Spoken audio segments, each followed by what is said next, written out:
मित्रों, महाभारत में अहिंसा एक मनुष्य की सबसे बड़ी जिम्मेदारी मानी गई है। अहिंसा का संकल्प लेते ही ये आपकी बातों और व्यवहार में भी झलकने लगता है। एक अहिंसक व्यक्ति हिंसा के हर हालात से दूर रहता है, फिर चाहे वो भावनात्मक हो, शाब्दिक या शारीरिक हिंसा। ऐसा नहीं है कि सिर्फ शारीरिक हिंसा ही दूसरों को कष्ट पहुंचाती है। शाब्दिक या भावनात्मक हिंसा भी दूसरे के लिए उतनी ही घातक है जितनी शारीरिक हिंसा। अन्य लोगों की तुलना में ऐसा इंसान व्यवहार से ज्यादा मिलनसार, विनम्र, सहिष्णु और विचारशील होता है। ऐसे लोग किसी को दुख नहीं पहुंचाते या इनसे किसी को कोई वैर भाव नहीं होता।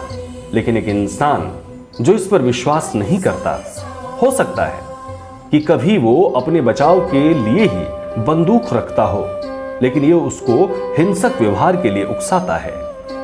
ऐसा व्यवहार उसे समाज से अलग करता है और कोई भी उससे जुड़ नहीं पाता।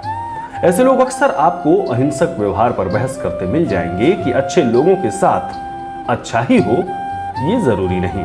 यहां पर सूक्ष्म बल कार्य करते हैं। जिसने अपने मन में हिंसक भावों, सोच और शब्दों से खुद को अलग कर लिया, वास्तव में ऐसे ही लोग शांत होते हैं। उनके इस शांत भाव से निकली सूक्ष्म तरंगें उनके आसपास के वातावरण और लोगों के व्यवहार को भी प्रभावित करती हैं। यही कारण है कि ऐसे लोगों के आसपास के माहौल में भी शांति होती है और लोग भी शांत व्यवहार के होते हैं। पूजा स्थल इसका सबसे बड़ा उदाहरण है, जो भले ही कितनी भी व्यस्तता और भीड़-भाड़ भरी जगहों में हो, लेकिन आपको वहां शांति महसूस होती है और सुकून का एहसास होता है। ऐसा इसलिए क्योंकि वहां लोग सकारात्मक सोच, शांत विचार और पावन भावना के साथ जाते हैं। मनुष्य की सोच के अनुसार ही उसके आसपास के वातावरण का निर्माण भी होता है।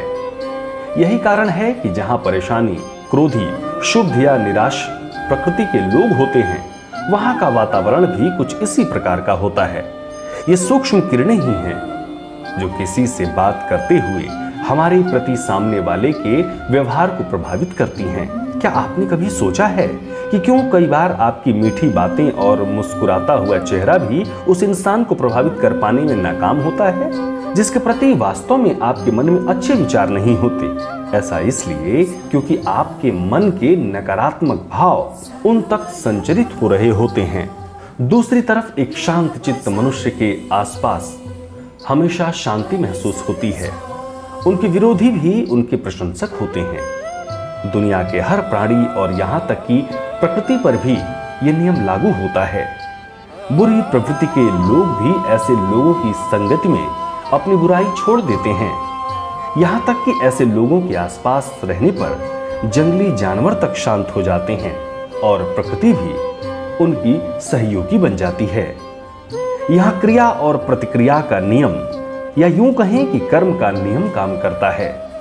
कई बार आपको अपने इसी जन्म या पूर्व जन्म के कर्मों के परिणाम स्वरूप हिंसा का शिकार होना पड़ता है।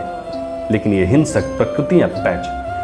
ये हिंसक प्रतिक्रियाएं आपकी कार्मिक आसक्ति का प्रतीक हैं। अगर हम हिंसक वृत्ति का भी शांतिपूर्वक सामना करें तो हमारे कर्मों का बोझ कुछ कम हो सकता है और ये हिंसा भी स्वतः ही कम हो जाएगी।